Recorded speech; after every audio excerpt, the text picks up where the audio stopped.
Hi, I'm Brady Ritchie from St. Louis, Missouri, shareholder since 1996. Terrific. Warren, you and Charlie have been critical of business schools in the past and what they teach. With respect to value investing in Superinvestors of Graham-and-Doddsville, you featured the returns of many great investors with different backgrounds, work, and education, with the lesson being following the philosophy is the key. To be successful today, does it still just fall back to Chapter 8 of The Intelligent Investor? And what do you think of programs and designations such as CFA, CFP, etc., which purport high standards, yet rooted heavily into academia? And I'd like to challenge you to a round of bridge tomorrow. Oh, he's challenging me to a round of bridge. Okay. I went to 3 business schools. At each, I found a teacher or two. I went to one specifically to get a given teacher, but each one of them I found a teacher or two that I really got a lot out of. So we're not anti-business school here at all. We do think that the priesthood, say 30 years ago, for example, in terms of, or 40 years ago, in terms of efficient market theory and everything, they strayed pretty far, in our view, from the reality of investing. And I would rather have a person, if I could hire somebody among the top 5 graduates of number 1, 2, or 3 of the business schools, and my choice was somebody that had was bright, but had Chapter 8 of The Intelligent Investor. Absolutely, it just was natural to them. They had it in their bones, basically. I take the person from Chapter 8. This is not, what we do is not a complicated business. It's got to be a disciplined business, but it does not require a super high IQ or anything of the sort. And there are a few fundamentals that are incredibly important, and you do have to understand accounting, and it helps to get out and talk to consumers and start thinking like a consumer in many ways in certain industries and all of that. But it just doesn't require advanced learning. And I didn't want to go to college, so I don't know whether I would have done better or worse if I'd just quit after high school, and read the books I read and all of that. I think that if you run into a few great teachers and they really change the way you see the world to some degree, you're lucky, and you can find them in academia, and you can find them in ordinary life.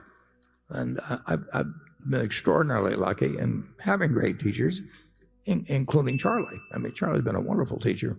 And any place you can find somebody that gives you insights into things you didn't understand before, maybe makes you a better person than you would have been before, that's very lucky, and you want to make the most of it. If you can find it in academia, make the most of it, and if you can find it in the rest of your life, make the most of it. Charlie? Well, when you found Ben Graham, he was unconventional, and he was very smart. And of course, that was very attractive to you. And then when you found out it worked and you could make a lot of money while sitting on your ass, of course, you were an instant convert. And so it still appeals to me, actually. I mean, but the world changed before he died. Ben Graham recognized that the exact way he sought undervalued companies wouldn't necessarily work for all times under all conditions. And that's certainly the way it worked for us. We gradually morphed into trying to buy the better companies when they were underpriced instead of the lousy companies when they were underpriced. And of course that worked pretty well for us. And Ben Graham, he outlived the game that he played personally most of the time. He lived to see most of it fade away. I mean, just to find some company that's selling for 1/3 of its working capital and figure out it could easily be liquidated and distribute $3 for every dollar of market price. Lots of luck if you can find those in the present markets. And if you can find them, they're so small that Berkshire wouldn't find them of any use anyway. So we've had to learn a different game. And that's a lesson for all the young people in the room. If you're going to live a long time, you have to keep learning. Yeah. What you formerly knew is never enough. So if you don't learn to constantly revise your earlier conclusions and get better ones, why, I always use the same metaphor. You're like a one-legged man in an ass-kicking contest. Yeah. If anybody has suggestions for another metaphor, send them to me. Graham, incidentally, one point, important point, Graham was not scalable. I mean, you could not do with really big money. And when I worked for Graham Newman Corp., here he was, the dean of all analysts, and, he was an intellect above all others around that time. But the investment fund was $6 million, and the partnership that worked in tandem with the investment company also had about $6 million in it. So we had $12 million we were working with. Now you can make adjustments for inflation, but and everything. But it was just a tiny amount. It wasn't really scalable. And the truth is, Graham didn't care because he really wasn't interested in making a lot of money for himself. So it had no reason to want to find something that could go on and become larger and larger. So the utility of Chapter 8 in terms of looking at stocks as a business is of enormous value. The utility of Chapter 20 about a margin of safety is of enormous value. But that's not complicated stuff. Yeah.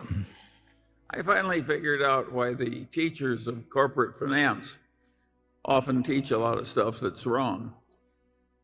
When I had some eye troubles very early in life, I consulted a very famous eye doctor. And I realized that his place of business was doing a totally obsolete cataract operation. They were still cutting with a knife after better procedures had been invented. And I said, why are you in a great medical school performing absolute obsolete operations? He said, Charlie, it's such a wonderful operation to teach.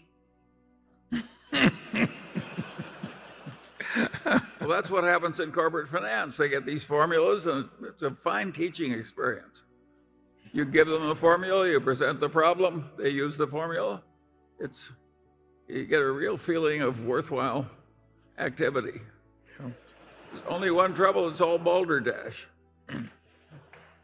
Yeah, whenever you hear a theory described as elegant, watch out. Right.